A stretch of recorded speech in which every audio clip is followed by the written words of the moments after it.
Ether Channel. Esse é o assunto aí dessa nossa aula, né? Ether Channel. Aqui a imagem, ela mostra para nós a situação de alguns equipamentos, dois equipamentos aqui, né? Conectados um ao outro. Aqui estamos vendo aqui que são, a princípio, assim, no primeiro momento, são dois servidores, né? Mas poderiam ser dois suítes. Então, se ocorrer um paralelismo de links aqui, né? Como é que nós vamos... aqui são 4 links, né? Estou mostrando aqui que existem 4 links, eles estão conectados aí por 4 cabos. E vamos não considerar aqui qualquer velocidade aí de cada um desses cabos assim, nesse primeiro momento, né? Mas considerando que nós temos 2 equipamentos conectados um ao outro por 4 links, e considerando também que o span tree está ativado, quando ele observar isso aí, né, que os 4 links estão funcionando em paralelo, ele certamente entrará em ação, atuará buscando fazer o quê? Evitar os loops, que foi motivo aí de estudo nosso nas aulas anteriores. Ele fará o quê? Ele vai resolver o problema dos loops, porque o span tree aqui, digamos que a comunicação aqui nesse primeiro momento ela esteja nesse sentido, né? Ele atuará derrubando esses outros links aqui, ó, fazendo o quê? Fazendo o processo que na verdade nós conhecemos lá e ficou conhecido como o processo de bloqueio, vai bloquear esses outros links aqui, mantendo apenas um link funcionando. Então, a questão dos loops ela estará resolvida, porém, entraremos no problema do recurso ocioso, porque 75% da nossa capacidade é que ela estará ociosa. A solução que surgiu foi agregarmos esses links, que é o que aparece aqui, todos os 4 links agregados, trabalhando juntamente, né? Então, na prática, você continua com os 4 cabos conectados, só que, logicamente, então ele fala, fisicamente, a visão é essa, mas, logicamente, eles atuarão como sendo um link só. Se nós formos ver uma outra imagem para complementar aí a apresentação, né, o aprendizado, na verdade, aqui ele mostra de uma forma mais lógica, né, que os switches conversando. Nesse caso aqui, as interfaces elas são interfaces gigabit. Ele mostra que no plano 1 aqui eu tenho as portas 1, 2, 3 e 4, todas elas são gigabits, cada uma delas tem 1 gigabit. Então ele fala, eu tenho 4 gigabits links, interfaces físicas. E quando eu então utilizo o recurso, aplico a tecnologia do Ether Channel, eu passo a ter, logicamente, apenas uma interface ou um link, mas esse link ele é a soma desses 4. Ele vai então para 4 gigabits por segundo. É o Ether Channel Link. Lembrando que fisicamente continua lá os 4 cabinhos passando. Eu trouxe aqui essa imagem, essa é o fundo de um servidor, né? Perceba que no caso desse servidor aqui, é interessante vocês verem até porque fatalmente vocês trabalharão com esses equipamentos aí quando forem aprovados aí em concurso. Mas percebam que esse servidor, o que aparece aqui são as fontes, né? Então, onde a seta está passeando aqui é a primeira fonte com o cooler do lado dela, especificamente para ela.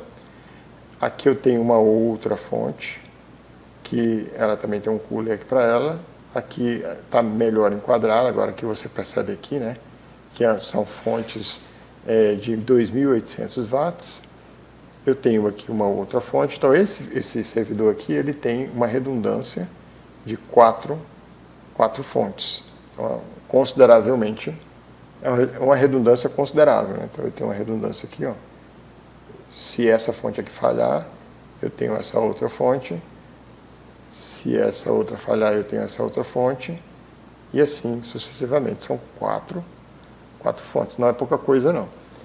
Mas o que eu o objetivo de trazer esse desenho aqui, essa imagem, é exatamente mostrar aqui essas interfaces que eu vou apresentar, que são essas duas interfaces aqui. Então, o Ether Channel, que é o conceito que nós estamos vendo aqui,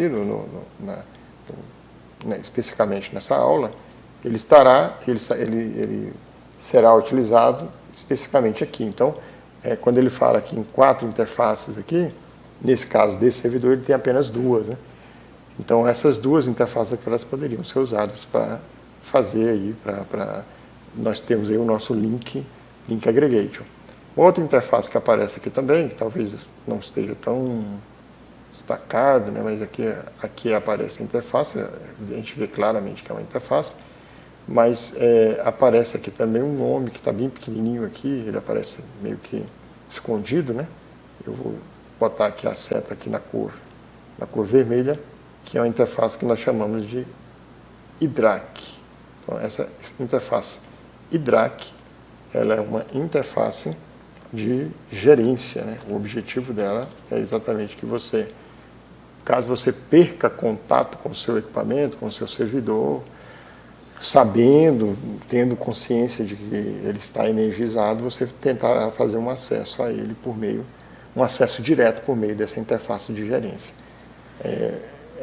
A interface IDRAC, ela está aí disponível exatamente como esse objetivo, né? Então está aqui a traseira de um servidor de rack de 2 us, né? De altura 2 us. Ether Channel é o termo geralmente utilizado para interfaces de agregação de links em dispositivos Cisco. Então, existem alguns termos que no início eles começam ali, né?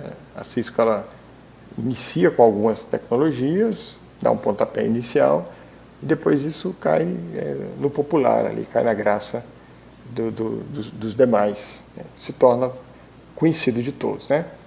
Fast Ether Channel é o FEC. Né? Então, conversamos aí em aulas anteriores que é importante que você não confunda com o controle de erros lá do IP e que você também não confunda com a parte de QoS, né? Que é ali da parte ali de QoS, que é quando nós estamos determinando aí a questão das prioridades. Então, o FEC é o Fast Ether Channel, é uma tecnologia obsoleta, ultrapassada, foi substituído por outras tecnologias de agregação de links, como o Ether Channel e o Port Channel, né? Então, o próximo aqui que aparece é o Gigabit Ethernet, que é o GEC. O Gigabit Ethernet ele proporciona o quê? Largura de banda paralela até 8 gigabits, 4 gigabits no full duplex, entre um switch e um roteador, host, ou outro switch pelo agrupamento de múltiplas interfaces Gigabit Ethernet em um simples caminho lógico de transmissão. Então, o Gigabit Ether Channel, ele é o GEC, né? Geralmente, nós faremos o quê? Pegaremos dispositivos de rede, que são, por exemplo, switches, e eu vou utilizar as interfaces desses dispositivos, nós chamamos de interface de uplink, que essas interfaces elas costumam ser interfaces preparadas ali para velocidades maiores, são interfaces caras, então costumam vir poucas dessas interfaces de uplink nesses equipamentos, geralmente de 2 a 4, normalmente, tá? A gente pode ter mais ou menos. Essas interfaces costumam ser as interfaces ópticas e, por serem ópticas, tem uma maior capacidade de throughput ali. Então, na imagem que eu mostro aqui, eu mostro o painel, a parte de um painel de um switch. Então, ele tem várias portas aqui, né? As portas Ethernet tradicionais. E ele tem slots que aceitam aqui, então, os SFPs aqui, que são as GBIC, né? Nós chamamos de GBIC. Então, você consegue colocar um slot desse, e esse slot, na prática, ele irá lhe permitir que logo na sequência, você tenha uma porta montada nesse local aqui. Então, no primeiro momento, se observarmos aqui com cuidado, você vai ver que isso aqui está vazio, essa porta aqui ela está vazia, esse slot que vem aqui logo na sequência, ele se encaixa lá naquele espaço e, num segundo momento, que é a outra imagem, ele já mostra esse slot aqui que estava vazio preenchido. Então perceba que eu tenho um slot preenchido aqui e um outro slot preenchido aqui logo do lado. Aqui, ó. Eu coloquei então duas GBICs. E eu tenho a oportunidade de vir com um cabo de fibra e fazer então a conexão. Então essas são as nossas interfaces de uplink. Então colocando aqui até de uma cor diferente, eu vou identificar aqui, marcar aqui que eu tenho, no caso desse switch, 4 interfaces de uplink, sendo que dessas 4, na prática, eu ativei 2 aqui para exemplificarmos. Então, são essas as interfaces que são utilizadas para que nós coloquemos a nossa agregação de links aí para funcionar.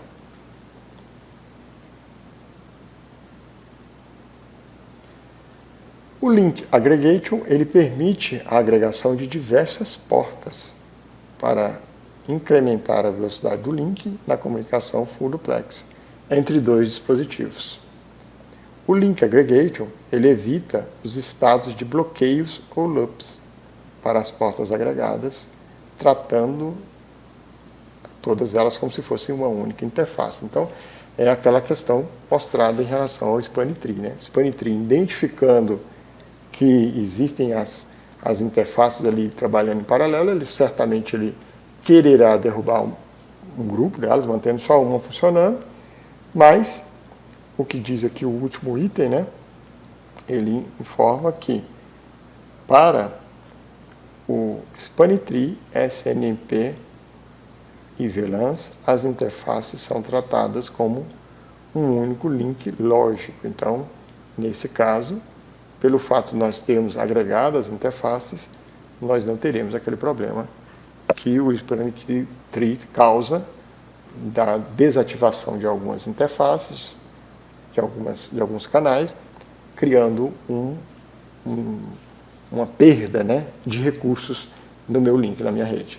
Então, por meio da agregação de links, é que nós construímos o Etherchannel. Então, memorize isso aí.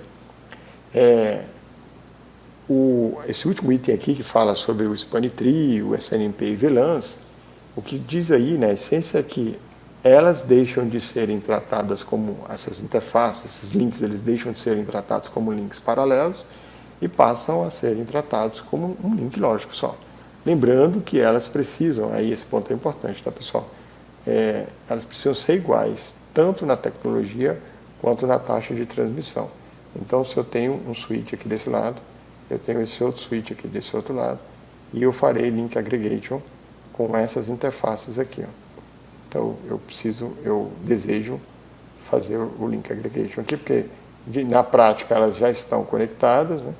Mas eu quero fazer um aproveitamento aqui que, além de aproveitar essa conexão delas, é ter um link aggregation.